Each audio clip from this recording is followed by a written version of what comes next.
সকলেরই কিন্তু কচু শাকের প্রতি একটা আলাদাই টান রয়েছে, আর আমিও কিন্তু ঠিক তার ব্যতিক্রমী নই। আর এই কারণেই হয়তো ছোটবেলার থেকে মা যখনই কচু শাক রান্না করতো অর্ধেকের বেশি আমিই খেয়ে ফেলতাম। তাই ভাবলাম সেই ভালো লাগা রেসিপিটা আজকে তোমাদের সঙ্গে একটু শেয়ার করে নিই। নমস্কার, আমি সোনামণি, সবাইকে স্বাগত সোনামণি রান্নাঘরে। আশা করি সবাই সুস্থ আছো এবং ভালো আছো। চলো তাহলে কি কারণে আমি এত ভালোবাসি কচু শাক সেই কারণটা পুরো ভিডিওটির মাধ্যমে একটু জেনে নেওয়া যাক।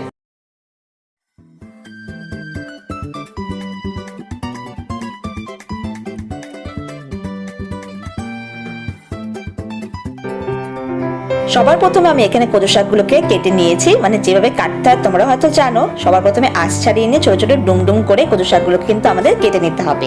এবং এরপর এখানে আমি ভালো করে কচু শাকগুলোকে জল দিয়ে ধুয়ে নিয়েছি। আর কচু শাক ধোয়ার পর কিন্তু অবশ্যই হাতগুলো নিরমা এবং লবণ দিয়ে ভালো করে ডলে একটু পরিষ্কার করে ধুয়ে নেবে। এতে করে কিন্তু চুলকোনে হাত থেকে অনেকটাই আরাম পাওয়া যায়। আর এখানে আমি নিয়ে নিয়েছি হলো ছোলা, যেটা কিন্তু আমি গতকালকে রাত্রে ভিজিয়ে রেখেছিলাম, যাতে করে রান্নার সময় ছোলাগুলি কচকচ না থাকে, খুব তাড়াতাড়ি সেদ্ধ হয়ে যায়। এবার একটি প্রেসার কুকার আমি নিয়ে নেব প্রথমে এই ভেজানো ছোলাগুলো। আর এখানে কিন্তু আমি প্রথমেই ছোলাগুলো দিয়ে দিচ্ছি, যাতে করে ছোলাগুলি ভালো মতন বয়েল হয়ে ওঠে। আর এরপর নিয়ে নেব আমাদের ভালো করে কেটে ধুয়ে রাখা কচু শাকগুলো। আর এদিকে দেখো প্রেসার কুকারটা কিন্তু আমাদের কচু শাক দিয়ে একদম ভরে গেছে। আর মজার ব্যাপার কি জানো, একটুখানি সেদ্ধ হওয়ার পর এতগুলো কচু শাক কিন্তু একদম অল্প হয়ে যাবে। এবার এই কচু শাকগুলোর উপর আমরা অ্যাড করে নিচ্ছি প্রায় 1 চামচের মতো লবণ, যেটা উপর থেকে কিন্তু আমাদের একটু ছড়িয়ে দিচ্ছি। আর এবার অ্যাড করে নেব হলো জল। এখানে কিন্তু আমি প্রায় 1 কাপের মতন জল নিয়ে নিয়েছি। আর এবার কিন্তু এই প্রেসারের ঢাকনা আটকে দিয়ে আমাদের গ্যাস অন করে আমাদের গ্যাসে বসিয়ে দিতে হবে আমাদের প্রেসার কুকারকে। আর ওয়েট করতে হবে প্রায় 10 মিনিটের মতো সময়। আর এখানে আমি বলে দিচ্ছি, আমি এখানে কিন্তু মাত্র 4টা সিটি দিয়েছি প্রেসারে, তারপর কিন্তু গ্যাস অফ করে নামিয়ে নিয়েছি।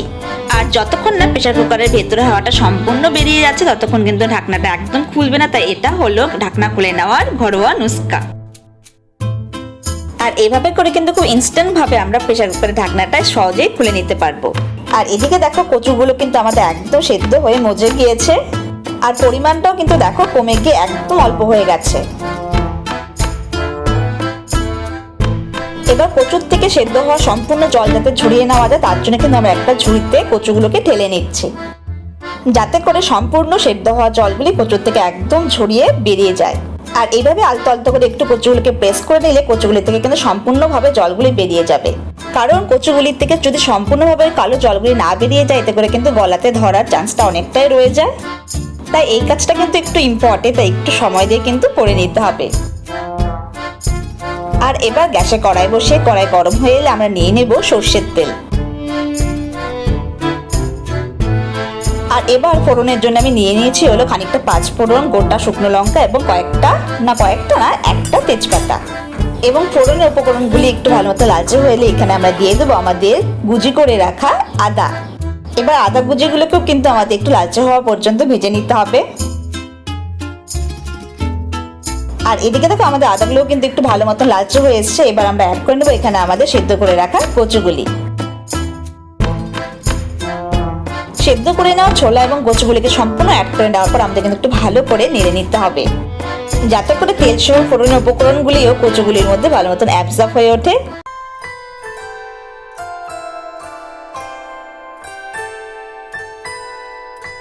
কচুগুলোকে একটু ভেজে নিয়ে এখানে আমরা অ্যাড করে নিচ্ছি হলো চিড়ে নেওয়া কাঁচা লঙ্কা। আর এখানে আমি লঙ্কাগুলোকে পুরোপুরি ভাবে চিড়ে নিইনি, কারণ আমাদের বাড়িতে লঙ্কার ঝালটা একটু কমই পছন্দ করে।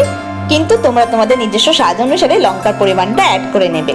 আর এবার অ্যাড করে নিচ্ছি হলো এখানে প্রায় 1 চামচের মতো হলুদ গুঁড়ো। আর এদিকে দেখো আমি কিন্তু কচুগুলিকে একটু ঘেটে ঘেটে নেড়ে দিচ্ছি, এতে করে কিন্তু খুব সুন্দরভাবে কচুগুলি এক কাপড়ের সঙ্গে মিলে যায় এবং খুব সুন্দরভাবে একটা টেক্সচার চলে আসে কচু শাকে।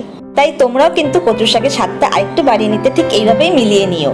আর কচু শাকগুলি একটু ভাজা হতে হতে বলিনি, যেটা না বললে সত্যি হয় না। তোমাদের যদি সত্যি আমার শেয়ার করা রেসিপিগুলি ভালো লেগে থাকে এবং হেল্পফুল বলে মনে হয়, তাহলে অবশ্যই প্লিজ একটু সাবস্ক্রাইব করে দিও। তোমাদের এই ছোট্ট উদ্যোগে আমাকে আরো মোটিভেট করবে তোমাদের কাছে আরো নতুন নতুন রেসিপি তুলে ধরতে। তাই সকলের কাছে আমার একান্তই অনুরোধ রইল, যারা প্রথমবার দেখছো রেসিপিটি, প্লিজ প্লিজ প্লিজ একটু সোনামণি রান্নাঘরকে সাবস্ক্রাইব করে দিও। যেহেতু প্রথমেই আমরা কচু শাকগুলিকে সেদ্ধ করার সময় একটু লবণ অ্যাড করে নিয়েছিলাম, তাই এই ক্ষেত্রে কিন্তু লবণের পরিমাণটা আমাদের একটু পরিমাণ করে নিয়ে নিতে হবে। আর এদিকে থেকে কচু শাকগুলি কিন্তু অনেকটাই ভাজা ভাজা হয়ে গেছে এবং ভালো মতন ঘেটে ঘেটে নেড়ে দেওয়াতে কচু শাকগুলি কিন্তু অনেকটাই মিলিয়ে গেছে। আর এবার এখানে অ্যাড করে নিচ্ছিল প্রায় 1 টিস্পুনের মতো জিরে গুঁড়ো। আর আমার মনে হয় কচু শাকই হলো এমন একমাত্র রেসিপি যেখানে কিনা খুব কম উপকরণে এত দুর্দান্ত ফ্লেভারে একটি রেসিপি আমাদের তৈরি হয়ে যায়। আর এক্ষেত্রে মনে হয় তোমরাও কিন্তু আমার সঙ্গে একদম একমত হবে। আর জিরে গুঁড়ো অ্যাড করার পর আমাদের কিন্তু কচু শাকগুলিকে একটু ভালো করে মিক্স করে নিতে হবে। আর ঠিক এইভাবে কিন্তু আমাদের কচু শাকগুলিকে ভালো মতো নেড়ে যেতে হবে, কারণ কচু শাকগুলি কিন্তু আমাদের প্রায় অনেকটা হয়ে এসছে এবং পুরোপুরি জল শুকিয়ে যাওয়ার ফলে কচু শাকগুলি কিন্তু নিচ থেকে লেগে যাওয়ার চান্স থেকে যায়। তাই কন্টিনিউ কিন্তু আমাদের একদম নেড়ে যেতেই হবে।